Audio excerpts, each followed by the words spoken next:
Thanks very much for staying with us. Time now for Eye on Africa with me, Georgia Calvin-Smith. Tonight, Libreville's burning. There's immediate unrest in Libreville as angry protesters take to the streets upon news that Gabonese President Ali Bongo's been re-elected.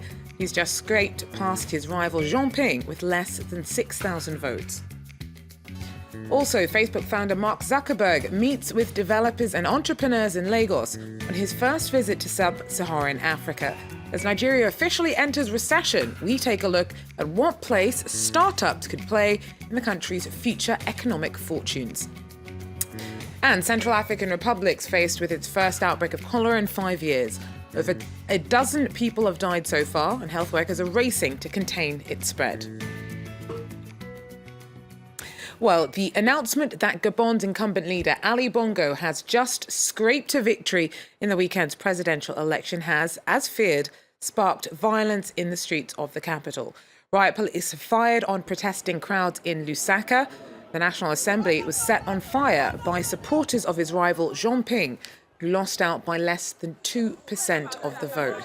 Opposition members of the Electoral Commission, validating the results, have rejected the outcome. Facing off against police and setting fire to the National Assembly. Furious protesters took to Libreville's streets in the wake of a vote that saw Gabonese President Ali Bongo narrowly re-elected to power. Bongo won 2 provinces out of 9. Those 2 aren't part of the Republic. We've had enough of Bongo. We don't want him anymore. Bongo came to power in 2009 after the death of his father Omar, who'd run the Central African nation since the 1960s. This election saw him running against former diplomat Jean Ping. There were just 1.5 percentage points in it, leaving Ping down by some 5,500 votes. With a turnout of just over 59%, the opposition's crying foul, accusing the government of manipulating the results in one particular province in order to guarantee the incumbent's victory. The Oogwe province is the stronghold of Ali Bongo's Teke ethnic group.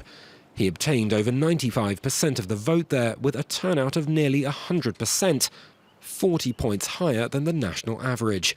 Foreign observers have already criticised a lack of transparency, mentioning systemic flaws and irregularities, such as the late opening of polling stations and last-minute changes. Gabon doesn't have a runoff system, and it's now over to the Constitutional Court to sign off on the result. One it doesn't seem the opposition is willing to accept anytime soon. Well, many Gabonese voters who had been hoping for a change at the top are frustrated with the 5 decades that the Bongo family spent as a ruling dynasty.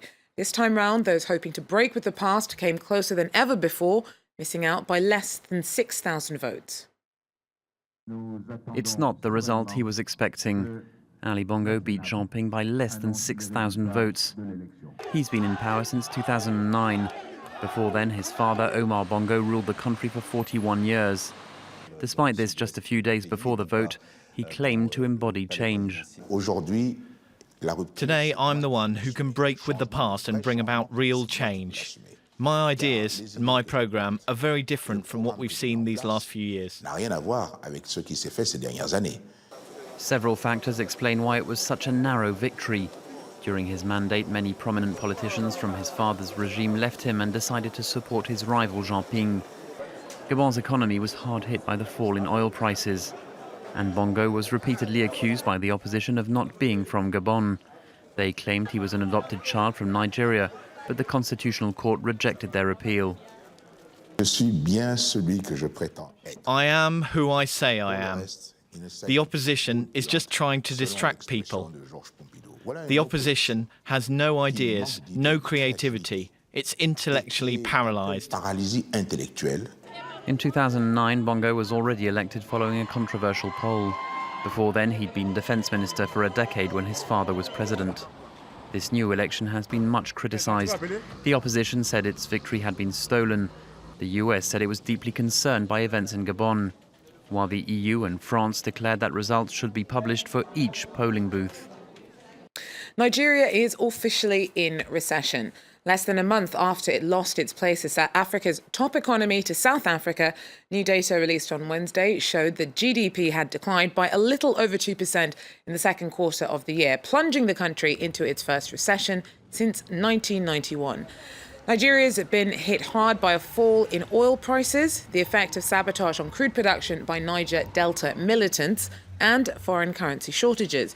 But the problems go beyond oil, with some analysts citing the effect that import restrictions have had on manufacturing and business-unfriendly foreign exchange policies. On a surprise first visit to Nigeria, Facebook founder Mark Zuckerberg's been meeting with local developers and businesses in Lagos. He's invested $24 million into a startup there that trains and recruits software developers in Africa. This through his new multi-billion-dollar philanthropy venture. Zuckerberg touched down Tuesday and said that he headed out on his virgin visit to sub-Saharan Africa to learn, and many Nigerian entrepreneurs see his interest as a promising sign for their future. Ayodeji Adewunmi, founder of Jobberman.com, West Africa's most popular job search engine, tells us more about the appeal of Nigeria's startup scene. I think by the sheer number of people in the population. So you're talking of a country of about 180 million people. And obviously, Nigeria is also the largest market for Facebook in sub-Saharan Africa, by extension in Africa. So it's a very important market for Facebook. And separately as well, I think just taking a bellwether example, using the telecom industry in Nigeria. The telecom industry in Nigeria is still the largest by far. And for example, with respect to MTN, Nigeria is still the most profitable market. So anybody that is really and truly invested and interested in Africa, definitely Nigeria is a crucial market to play in. So earlier on in the bulletin, I mentioned the fact that Wednesday saw news that Nigeria has actually tipped over into a recession. Now, what do you think about the place that the country's tech startups could play in diversifying and strengthening Nigeria's economy and improving its fortunes going forward? Well, I think with respect to diversifying the economy is already interestingly diversified. Oil is only currently accounting for roughly about 6.5% of the GDP, and most of the movement in terms of contribution to the GDP is already happening through the services industry. So technology will definitely play a big role. Like I mentioned earlier, I think a truly important and relevant bellwether sign is using the telecom industry. And currently, I think from Q1 NBS reports, the telecom industry already accounts for over 8% of the GDP. So it's definitely, I think the tech industry definitely will be able to further help the country to diversify. And I think the attention that the visit from Mark has helped to showcase and highlight will definitely help the industry. Well, Central African Republic's facing its first outbreak of cholera in 5 years. At least 18 people have died from the disease so far, and around 150 are infected. It started in the southern prefecture of Kimo and has now reached Bongi, where aid agencies are racing to contain it. Daybreak, and this boat is headed north of Bangui. Aboard, a team from Doctors Without Borders is going to a site on the banks of the Ubangi River, where cholera has broken out, 35 kilometres away from the capital. The medical staff monitors the traffic on the river, a natural border between the Central African Republic and neighbouring Congo, for fear the disease could spread. For the third time in as many weeks, Luca Fontana is back in this test village where MSF has built a temporary health centre. Already 5 cases of cholera have been reported in the last 24 hours, and 1 person has died of the disease. To contain the epidemic on the riverbank, the medical team needs to urgently set up more centres like this one. We might have to pull them in several villages to avoid patients, the bodies, and cases reaching Port Sao, which is the entrance to Bangui. Saving Bangui from cholera is a race against time in this city of 1 million inhabitants, where tens of thousands of displaced people live in unsanitary conditions, like at Mpoko camp, the biggest in the city, where food is exposed to open sewers. Awareness campaigns, notably by UNICEF, have been launched to protect as many children as possible. You see how the children are playing? It just takes one to be sick to contaminate the others. Since the beginning of the epidemic, 25 people have already died of cholera in the Central African Republic. That's it for Eye on Africa. Thanks for joining us. Please do so again if you can. Take care.